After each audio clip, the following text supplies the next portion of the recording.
equation of a line, slope, intercept form. Let's talk about intercepts. An intercept is a point where a line crosses an axis. So when I want to get the x and y intercepts from the given line, I look at the x-axis, see where the line crosses it, and then name that point. Well, that point is at 4, 0. Notice the y-coordinate is 0. Anytime we name an x-intercept, the y-coordinate is 0. Next, we'll look at where the line crosses the y-axis. Well, that's down there at 0, -2. Once again, notice the x-coordinate is always 0 for the y-intercept. To determine the slope given the graph of a line, I'll use a slope triangle. So find two distinct points on the line. Start at the one on the left. You might have to go up or you might have to go down. In this case, we're going to go up 2 units and then to the right 4 units. So both movements were positive movements. Slope is change in y divided by change in x. The y-coordinates changed 2 units. The x-coordinates changed 4 units. Simplify, we have slope is 1/2. Let's use the y-intercept and point slope form to write the equation of this line. So y minus y sub 1, so minus -2, equals slope, that was 1/2, parentheses, x minus x sub 1, well, x is 0. Clean it up. Now we have slope-intercept form. 1/2 is the slope, and that -2 is from the y-intercept. The general slope-intercept form is y equals mx plus b. But keep in mind, sometimes you might see it in different forms, such as y equals a plus bx or y equals ax plus b. An equivalent form for our equation is y equals -2 plus 1/2 x. Now let's try to write some equations of lines. First, we're going to write them in point-slope form.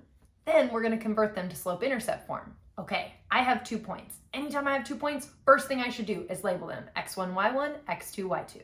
Next, point-slope form, I'm going to need the slope. So m equals y2 minus y1 over x2 minus x1. Let's plug in and find out what it is. 6 divided by -12 is -1/2 for my slope. All right, I have a point, I have a slope, I have enough for point-slope form. Let's plug in a point. Doesn't matter which one I choose. I'm going to go for the second one, -2, 5. Y minus 5 equals -1/2 times x minus -2, so negative, positive 2. Now let's practice getting this to slope-intercept form. To do that, we need to solve for y, but let's distribute on the right side of our equation first. If I distribute in -1/2 times x is -1/2 x, -1/2 times positive 2. Well, 2 is over 1, so that's -2 halves. That's -1. Last step, get that y by itself, add 5 to both sides. And look at that, we have slope-intercept form without doing any fancy work. So in here, we're always gonna use point-slope first, and then solve point-slope form for y to get slope-intercept.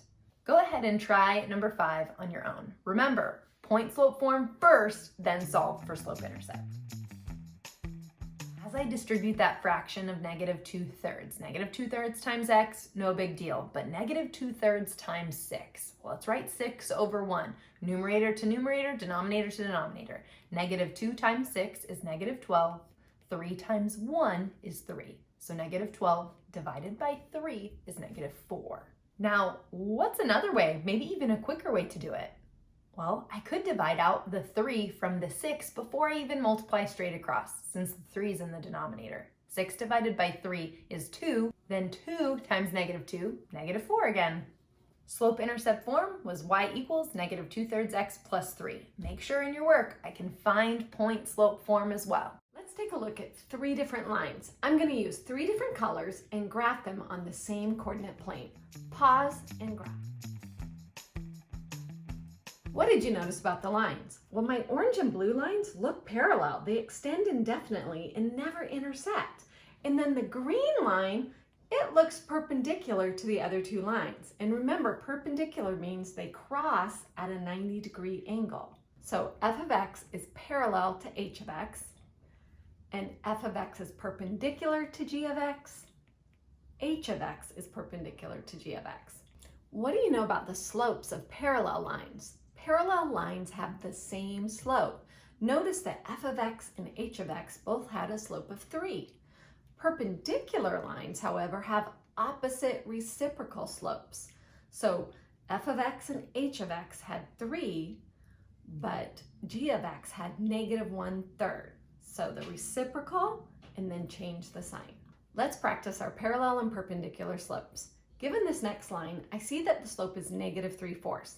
So I know that any line with a slope of -3/4 will be parallel. And then of course, any line with reciprocal, 4/3, positive, will be perpendicular. You try the next one, but wait a second, it's in standard form. We need to switch it to slope-intercept form so I clearly know what the slope is.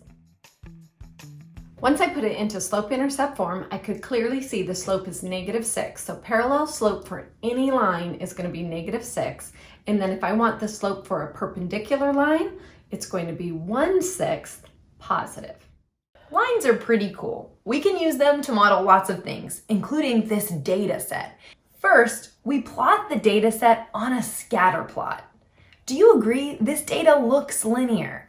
I kind of could draw a line through most or a few of those points. Would the correlation be positive or negative? Correlation, that has to do with our slope. Is our slope of this line that we could draw positive or negative? It's a negative correlation. After we sketch in our line of best fit, it's time to write the equation of that line. In this instance, I see 2 of my data points that I could use for my equation of a line. With 2 points, it's time to find the slope.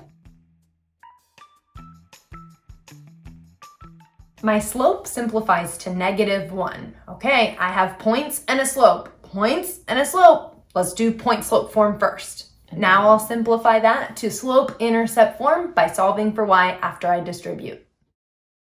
My equation of a line is y equals -x plus 40. What is my rate of change? What's my y-intercept?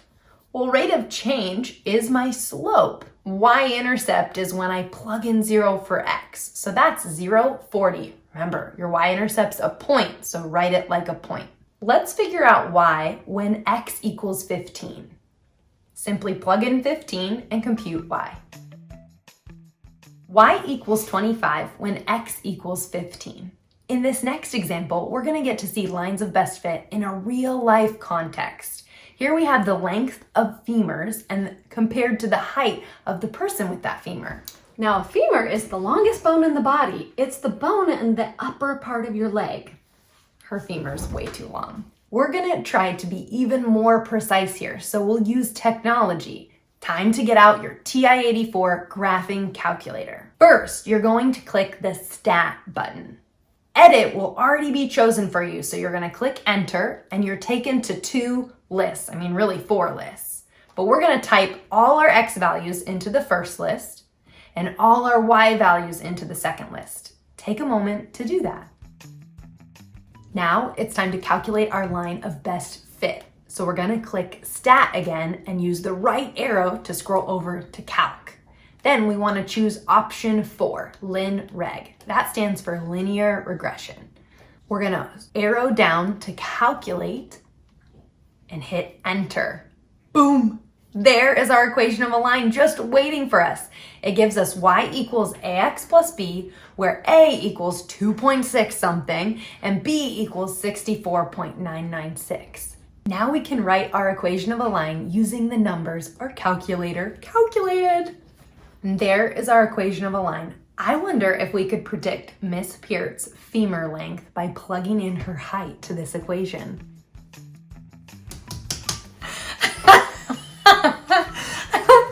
Okay, I think we should predict Miss Ryan's. it's like 5 inches.